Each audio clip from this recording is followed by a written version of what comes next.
La genética es una de las ramas de la biología encargada de estudiar las características que se transmiten de generación en generación, y estas características se le llaman genes. Dichas características se la puede ver como estatura, color de ojos, tipo de cabello, enfermedades de la sangre, enanismo, daltonismo, y estos genes están conformados de pequeños fragmentos de ADN y ARN.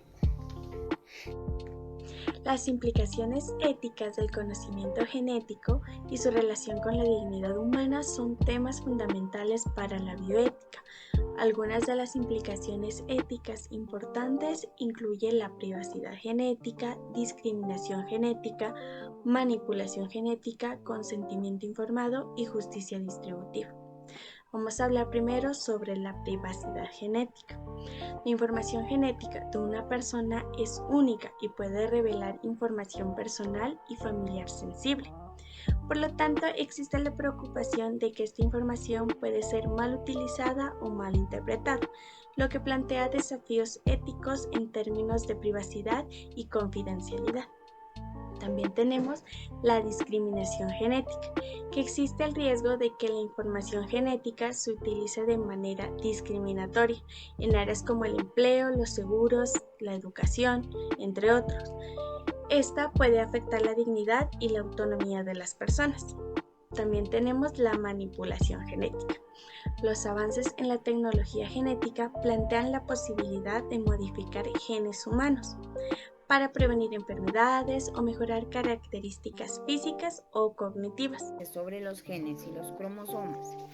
¿Qué son los cromosomas? Los cromosomas son estructuras que se encuentran dentro de la célula y que estos a su vez contienen genes de las personas. Es decir, estos están formados por el ADN que contienen muchos genes. Vamos a hablar de los genes.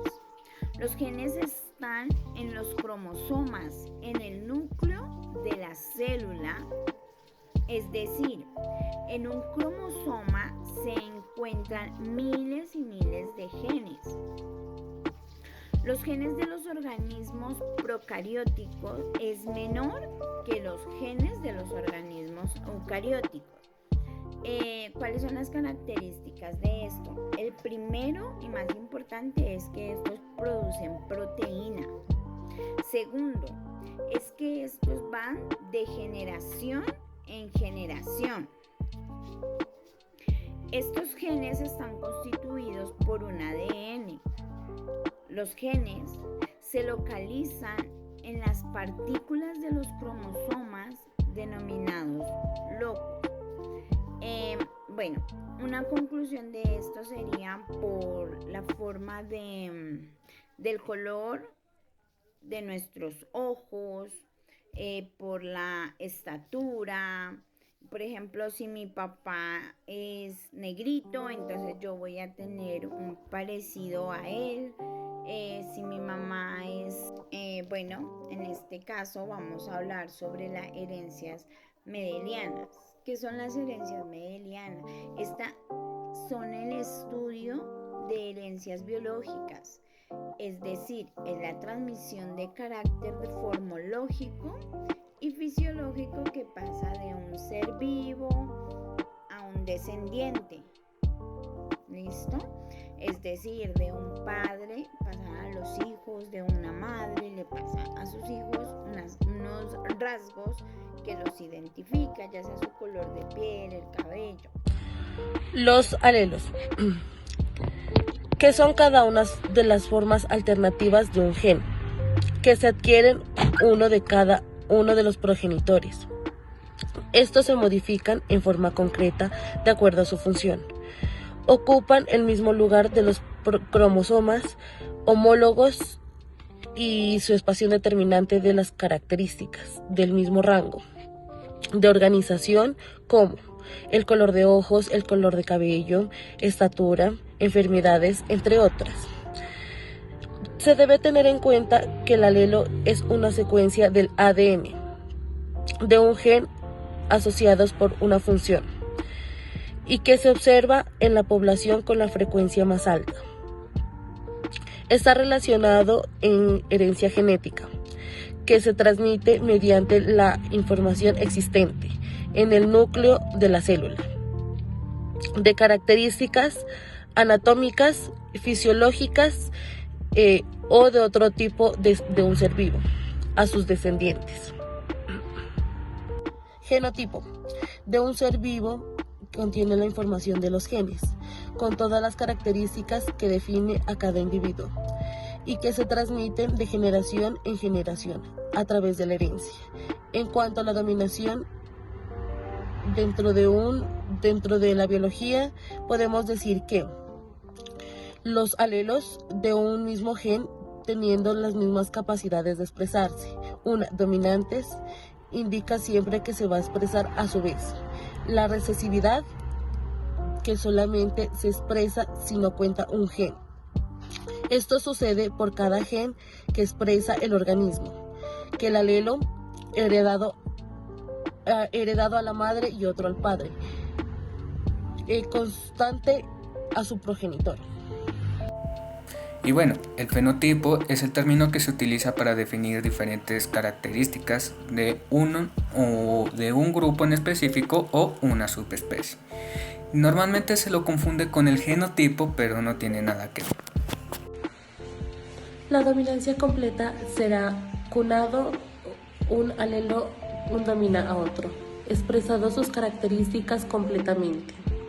Al alelo no dominante o recesivo, en referencia a la dominancia incompleta, se entiende como tipo de herencia, en el cual se observa un genotipo intermedio de las descendencias.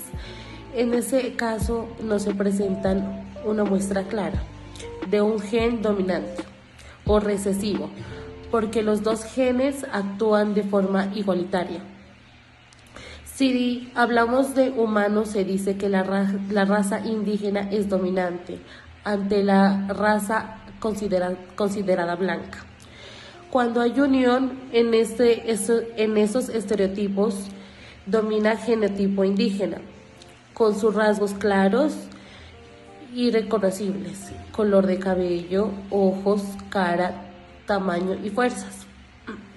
Si hablamos de plantas, podemos decir que la combinación de un árbol, manzana, pera, podrán resultar formas y sabores diferentes, y podemos dejar olvidada la genética de poblaciones más que nada es el modelo del cambio absoluto dentro y entre las poblaciones, haciéndolo con mutaciones, selección natural y el flujo genético.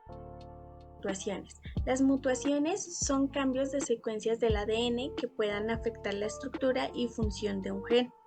Pueden ser causadas por diversos factores, como la radiación, los errores durante la replicación de un ADN o factores ambientales. Estos cambios pueden tener consecuencias tanto positivas como negativas en los organismos y son fundamentales para la variabilidad genética dentro de una población.